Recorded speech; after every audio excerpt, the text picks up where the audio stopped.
Fascist Sheikh হাসিনার সরকার জনগণের বাকস্বাধীনতা হরণ করতে ইসরায়েলি থেকে নজরদারি যেসব যন্ত্রপাতি কিনেছিলেন তা নিয়ে তদন্ত করতে কমিটি গঠন করেছে অন্তর্বর্তী সরকার।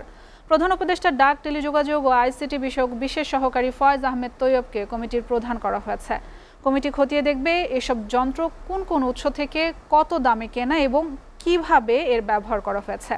বিকেলে ঢাকার ফরেন সার্ভিস একাডেমিতে নিয়মিত ব্রিফিংয়ে অংশ নিয়ে তিনি জানান, প্রধান উপদেষ্টার মালয়েশিয়া সফর অত্যন্ত ফলপ্রসূ হয়েছে। সোহান খানের প্রতিবেদনে দেখুন বিস্তারিত। উপদেষ্টা পরিষদের বৈঠকের সিদ্ধান্ত ও প্রধান উপদেষ্টার মালয়েশিয়া সফর সম্পর্কে জানাতে ঢাকার ফরেন সার্ভিস একাডেমিতে সংবাদ সম্মেলন করে প্রধান উপদেষ্টার প্রেস উইং। এতে অংশ নিয়ে প্রধান উপদেষ্টার প্রেস সচিব শফিকুল ইসলাম উপদেষ্টা পরিষদের বৈঠকের সিদ্ধান্ত তুলে ধরে জানান, সংস্কার প্রস্তাবে এ পর্যন্ত ৩৬৭টি সুপারিশ উপস্থাপন করা হয়েছে। এর মধ্যে ১২১টি সুপারিশ বাস্তবায়নাধীন রয়েছে, তার মধ্যে ১৬টি এরই মধ্যে বাস্তবায়ন হয়েছে আর ১৪টির আংশিক বাস্তবায়ন হয়েছে। আর আজকে জানানো হয় যে এই যে ৩৬৭টি যে সুপারিশ যেটা বাস্তবায়নাধীন আছে বা তার মধ্যে ৩৭টা বাস্তবায়িত হয়েছে, এগুলো অনেকগুলোই আমাদের এলডিসি যে গ্র্যাজুয়েশন, আমরা ২০২৬ সালে আমাদের এলডিসি গ্র্যাজুয়েশন হওয়ার কথা আমরা করছি। তো এই এলডিসি গ্র্যাজুয়েশনের ক্ষেত্রে এই সুপারিশগুলো কাজে লাগবে।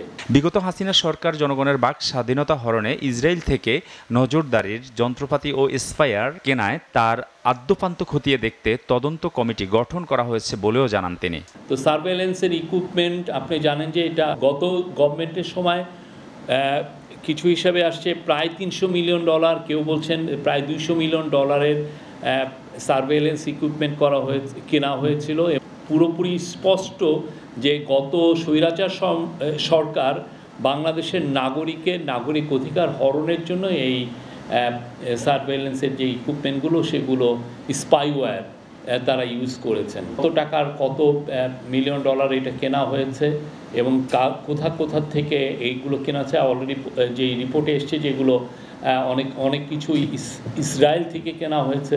আড়িপাতা যন্ত্র এখনো ব্যবহার হচ্ছে কিনা সে প্রশ্নের জবাব দেন তিনি। আমাদের এই কমিটি পুরো আড়িপাতার যে ইনফ্রাস্ট্রাকচার সেটা নিয়ে কাজ করছে। প্রধান উপদেষ্টা ডক্টর মোহাম্মদ ইউনূসের সাম্প্রতিক মালয়েশিয়া সফরের প্রাপ্তি তুলে ধরে শফিকুল ইসলাম জানান, শ্রম পরিবেশ বৃদ্ধি, কুয়ালালামপুরে অধ্যয়নরত শিক্ষার্থীদের কর্মসংস্থান ও দুদেশের বাণিজ্য সম্প্রসারণে ফলপ্রসূ আলোচনা হয়েছে। আমরা মালয়েশিয়ায় রিজিওনাল কম্প্রিহেন্সিভ ইকোনমিক পার্টনারশিপ, ওদের একটা আরসিইপি আছে যেটা আসিয়ান কান্ট্রিগুলোর মধ্যে, এটার সাথে যাতে আমরা যুক্ত হতে পারি সেই জন্য আমরা তাদেরকে বলেছি এই মিটিংয়ে। সোহান খান, এসটিভি, ঢাকা।